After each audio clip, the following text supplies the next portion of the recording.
Okay guys, ngayon magluluto tayo ng chicken oil. Inasal oil guys. Or inasal oil. Or chicken oil.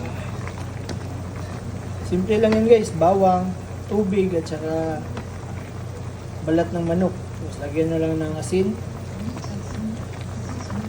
Pepper. Then pamantikain nyo.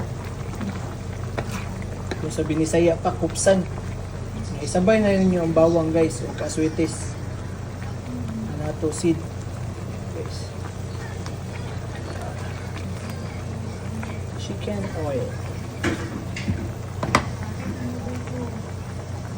Okay guys, so natay inasal lukma. Ito guys.